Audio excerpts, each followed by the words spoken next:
নোবেলজয়ী doctor Mohammad ইউনূসকে প্রধান উপদেষ্টা করে অন্তর্বর্তীকালীন সরকারের রূপরেখা দিয়েছে আন্দোলনকারী শিক্ষার্থীরা। এক ভিডিও বার্তায় এই রূপরেখার ঘোষণা দেন বৈষম্য বিরোধী ছাত্র আন্দোলনের অন্যতম সমন্বয়ক নাহিদ ইসলাম। সাইফুল শাহিনের রিপোর্টে বিস্তারিত।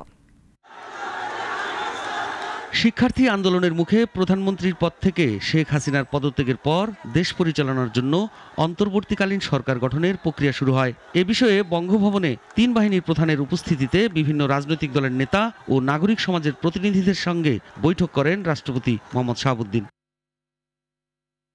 এমন পরিস্থিতিতে নোবেলজয়ী ডক্টর মোহাম্মদ ইউনূসকে প্রধান উপদেষ্টা করে অন্তর্বর্তীকালীন সরকারের রূপরেখা দিল বৈষম্য বিরোধী ছাত্র আন্দোলন। আমাদের যে অন্তর্বর্তীকালীন সরকার, আমরা সেই সরকারের প্রস্তাবনা 24 ঘন্টার সময় নিয়েছিলাম।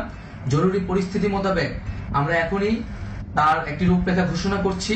সর্বজন গ্রহণযোগ্য, আন্তর্জাতিক খ্যাতিসম্পন্ন নোবেল পুরস্কার বিজয়ী ডক্টর মোহাম্মদ ইউনূসকে প্রধান উপদেষ্টা করে অন্তর্বর্তীকালীন সরকার গঠন করা হবে।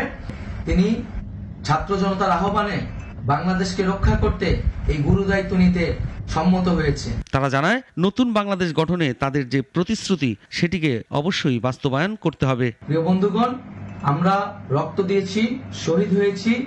আমাদের যে প্রতিশ্রুতি একটি নতুন বাংলাদেশ গঠন করার জন্য, সেটিকে আমাদের অবশ্যই বাস্তবায়ন করতে হবে এবং অবশ্যই ছাত্র জনতার প্রস্তাবিত সরকার বাদে কোনো ধরনের সরকার কিন্তু মেনে নেওয়া হবে না। আমরা বলেছি, কোনো ধরনের সেনাশাসিত সরকার অথবা সেনা সমর্থিত সরকার অথবা এই ফ্যাসিস্টদের দোসরদের কোনো বি টিম সরকার কিন্তু আমরা মেনে নিব না। অন্তর্বর্তীকালীন সরকারের প্রধান উপদেষ্টা হিসেবে দায়িত্ব নিতে সম্মত হয়েছেন নোবেলজয়ী ডক্টর মোহাম্মদ ইউনূস। প্রধানমন্ত্রীর পদ থেকে শেখ হাসিনা ইস্তফা দেওয়ার পর বাংলাদেশ মুক্ত হয়েছে বলে মন্তব্য করেন তিনি। বলেন, দেশ জুড়ে মানুষ উদযাপন করছে, তারা যেন দ্বিতীয় স্বাধীনতা পেয়েছে।